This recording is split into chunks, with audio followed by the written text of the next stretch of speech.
നമസ്കാരം. കഴിഞ്ഞ ലോക്സഭാ തെരഞ്ഞെടുപ്പിൽ തമിഴ്നാട് ബിജെപി അധ്യക്ഷനായ കെ അണ്ണാമലയുടെ തോൽവിയെ പരിഹസിച്ചുകൊണ്ട് DMKയുടെ പ്രവർത്തകർ നടത്തിയ ഒരു പ്രകടനം അത് ദേശീയ മാധ്യമങ്ങളിൽ ഒന്നടങ്കം ഇടം പിടിച്ചിരുന്നു. അണ്ണാമലയുടെ തോൽവിയെ കളിയാക്കി DMKയുടെ പാർട്ടി ആസ്ഥാനത്തേക്ക് ഒരു ആടുമായാണ് DMK പ്രവർത്തകർ എത്തിയത്. ഈ ആടിന്റെ കഴുത്തിൽ അണ്ണാമലയുടെ ഒരു ചിത്രവും തൂക്കിയിട്ടുണ്ടായിരുന്നു. പിന്നാലെ DMKയുടെ പ്രവർത്തകർ അവിടെ കൂടിയിരുന്ന എല്ലാ ആളുകൾക്കും മട്ടൻ ബിരിയാണി വിളമ്പുകയും ചെയ്തു. വിമർശകർ അല്ലെങ്കിൽ രാഷ്ട്രീയ പ്രതിയോഗികൾ അണ്ണാമലയെ സ്ഥിരമായി കളിയാക്കി വിളിക്കുന്ന ഒരു പേരാണ് ആട് എന്നുള്ളത്. കോയമ്പത്തൂരിൽ മത്സരിച്ച അണ്ണാമലൈ 1,18,068 വോട്ടുകൾക്കാണ് DMKയുടെ സ്ഥാനാർത്ഥിയായ ഗണപതി രാജ്കുമാറിനോട് പരാജയപ്പെട്ടത്. എന്തായാലും BJP സംസ്ഥാന അധ്യക്ഷന്റെ ഈ പരാജയത്തിന് തൊട്ടു പിന്നാലെ DMKയുടെ കേന്ദ്രങ്ങളിൽ നിന്നും ചില വാർത്തകൾ പുറത്തു വന്നു. അണ്ണാമലൈ എന്ന അധ്യായം ഇതോടുകൂടി അവസാനിച്ചിരിക്കുന്നു. ഇനി തമിഴകത്ത് അണ്ണാമലൈ എന്ന നേതാവിന് യാതൊരു പ്രാധാന്യവുമില്ല എന്ന തരത്തിലൊക്കെ. പക്ഷേ ഈ പരിഹാസങ്ങൾക്കൊക്കെ നടുവിൽ നിന്ന് അണ്ണാമലൈ പറഞ്ഞ വാക്കുകളിലുണ്ട് അയാളുടെ അണയാത്ത ആത്മവിശ്വാസം. എന്റെ അച്ഛന്റെ പേര് കരുണാനിധി എന്നല്ല, കുപ്പുസ്വാമി എന്നാണ്. കർഷകന്റെ മകനായതുകൊണ്ട് തന്നെ ജയിക്കാൻ കുറച്ചൊക്കെ സമയമെടുക്കും. തങ്ങളുടെ ലക്ഷ്യം 2026 നടക്കാൻ പോകുന്ന നിയമസഭാ തെരഞ്ഞെടുപ്പാണ്. ഒഡീഷയിൽ BJP നേടിയ വിജയത്തിന് സമാനമായി തമിഴ്നാട്ടിലും BJP അധികാരം പിടിക്കും എന്നുകൂടി അണ്ണാമലൈ പറഞ്ഞിരുന്നു. ഒരു തോൽവിയെ മറികടക്കുന്നതിന് വേണ്ടി സാധാരണയായി രാഷ്ട്രീയ നേതാക്കൾ പറയാറുള്ള വാക്കുകൾ പോലെ ആയിരുന്നില്ല അണ്ണാമലൈയുടെ വാക്കുകൾ. മറിച്ച് അതിനെ പിന്താങ്ങുന്ന കണക്കുകൾ കൂടി നമുക്ക് തമിഴകം കാണിച്ചു തരും.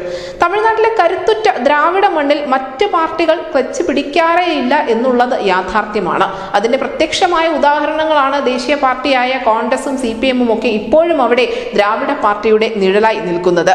അങ്ങനെയുള്ള ദ്രാവിഡ മണ്ണിലാണ് ചുരുങ്ങിയ നാൾ കൊണ്ട് IPS പദവി രാജിവെച്ച് BJPയെ നയിക്കാൻ ഇറങ്ങിയ കെ അണ്ണാമലൈ വലിയ നേട്ടങ്ങൾ സ്വന്തമാക്കിയിരിക്കുന്നത്.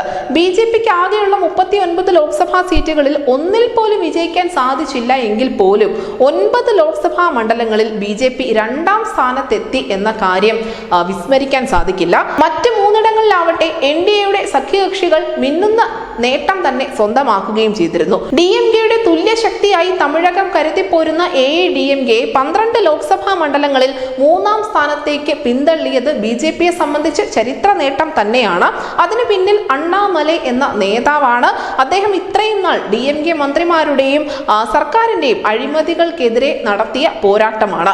2019 വെറും 3% മാത്രമായിരുന്നു തമിഴ്നാട്ടിൽ BJPയുടെ വോട്ട് വിഹിതമെങ്കിൽ 2024 എത്തുമ്പോൾ അത് 11.5% മാറി എന്നാണ് അണ്ണാമലൈ പറയുന്നത്. അതായത് BJP ഒറ്റയ്ക്ക്, NDAയുടെ മറ്റ് സഖ്യകക്ഷികളുടെ കണക്ക് ഇതിൽ ഉൾപ്പെടുന്നില്ല, BJP ഒറ്റയ്ക്ക് 3 ഇരട്ടി വളർന്നു എന്ന് തന്നെ വേണം നമ്മൾ മനസ്സിലാക്കാൻ. തമിഴ്നാട്ടിലെ 9 ലോക്സഭാ മണ്ഡലങ്ങളിൽ BJPയെ തനിച്ച് 2ാം സ്ഥാനത്ത് എത്തിക്കാൻ സാധിച്ചു എന്നുള്ളതും അണ്ണാമലൈ എന്ന നേതാവിന്റെ നേട്ടം തന്നെയാണ്. കോയമ്പത്തൂർ, സൗത്ത് ചെന്നൈ, സെൻട്രൽ ചെന്നൈ, കന്യാകുമാരി, മധുരൈ, നീൽഗിരീസ്, തിരുവള്ളൂർ, തിരുനെൽവേലി, വെല്ലൂർ എന്നിവിടങ്ങളിലാണ് BJP 2ാം സ്ഥാനത്തെത്തിയത്. BJPയുടെ സഖ്യകക്ഷിയായ പട്ടാളി മക്കൾ കക്ഷിയുടെ സ്ഥാനാർത്ഥി സൗമ്യ അൻപുമണിയും മിന്നുന്ന നേട്ടം തന്നെയാണ് തമിഴകത്ത് നിന്നും സ്വന്തമാക്കിയത്. BJPയെ സംബന്ധിച്ചിടത്തോളം തമിഴ്നാട്ടിൽ ഉണ്ടായിരിക്കുന്ന ഈ തിരിച്ചടി ഒരിക്കലും മറികടക്കാൻ സാധിക്കാത്തതൊന്നുമല്ല. അതിന്റെ ഏറ്റവും നല്ല ഉദാഹരണമാണ് ഒഡീഷ നമ്മളോട് പങ്കുവെക്കുന്നത്.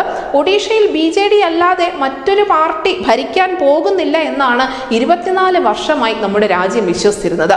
അവിടെ നവീൻ പട്നായിക് എന്ന അതികായനായ നേതാവിനെ തോൽപ്പിക്കാൻ ഒരാളും ഉണ്ടാവില്ല എന്നായിരുന്നു രാജ്യം ഇത്രയും കാലം ധരിച്ചിരുന്നത്. പക്ഷേ അത്തരത്തിലുള്ള ധാരണകളൊക്കെ കഴിഞ്ഞ നിയമസഭാ തെരഞ്ഞെടുപ്പിൽ തകിടം മറിയുകയായിരുന്നു.